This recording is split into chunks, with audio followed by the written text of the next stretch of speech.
Welcome to a free training on releasing anxiety, overwhelm, and stress throughout the day.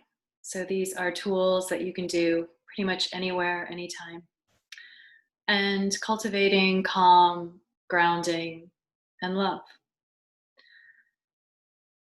So, to begin, let me introduce myself.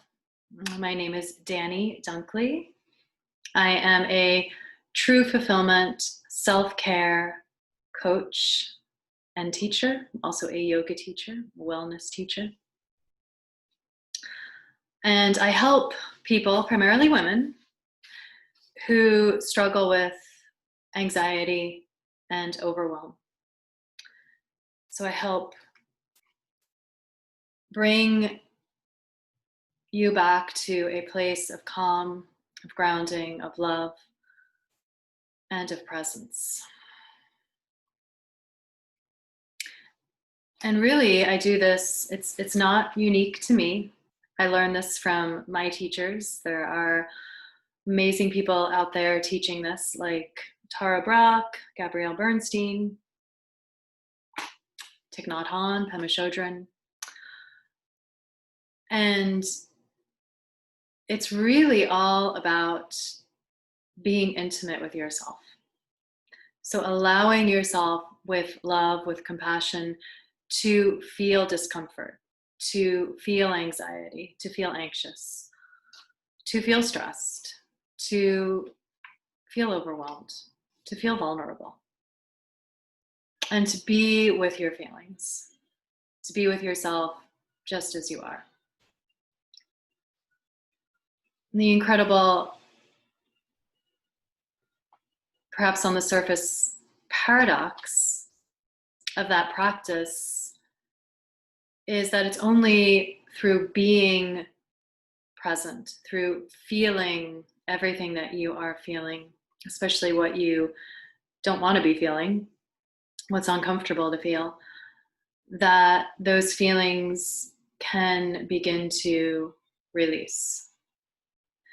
Because as long as we fight what we feel, as long as we try to get rid of feelings of anxiety or fix them or make them go away, we actually end up becoming, or feeling, I should say, more anxious and more overwhelmed and more stressed. So, trying to get rid of our experiences just heightens them, it just intensifies them. The door through is through, right? So we need to be with all of it. So I'm a big fan, big proponent of embracing the messiness of life, being with all the shit that we can't control, and shifting our relationship to it rather than trying to control it. And part of my background that I didn't mention is creative writing. I have a BA in comparative literature and an master's in English with a concentration in creative writing. So for me, poetry, fiction, words are also ways of relating to and being with the messiness of life. So I'm going to start this training with a poem by Wendell Berry. When despair for the world grows in me, and I wake in the night at the least sound, in fear of what my life and my children's lives may be, I go and lie down where the wood drake rests in his beauty on the water, and the great heron feeds. I come into the peace of wild things, who do not tax their lives with forethought of grief. I come into the presence of still water, and I feel above me the day-blind stars, waiting with their light. For a time, I rest in the grace of the world and am free. And these words by Joanna Macy. But what might come of turning toward grief, of staying curious about it? Joanna Macy offers this guidance. If we can be fearless to be with our pain, she says, it turns to reveal its other face. And the other face of our pain for the world is our love for the world, our absolutely inseparable connectedness with all life.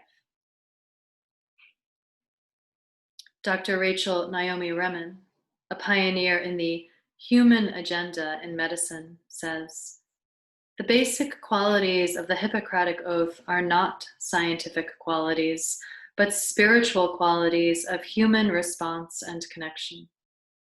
Harmlessness, service, reverence for life, courage, and love. And the power to help, to be a healing presence, is not dependent on the power to cure.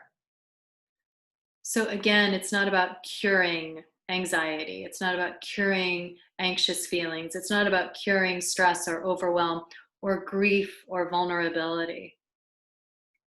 It's about being with all of that with love, with service, reverence for life, courage, and love. She says, we burn out not because we don't care, but because we don't grieve, because we don't allow ourselves to feel pain, sorrow, loss, heartbreak, fear, anxiety, overwhelm.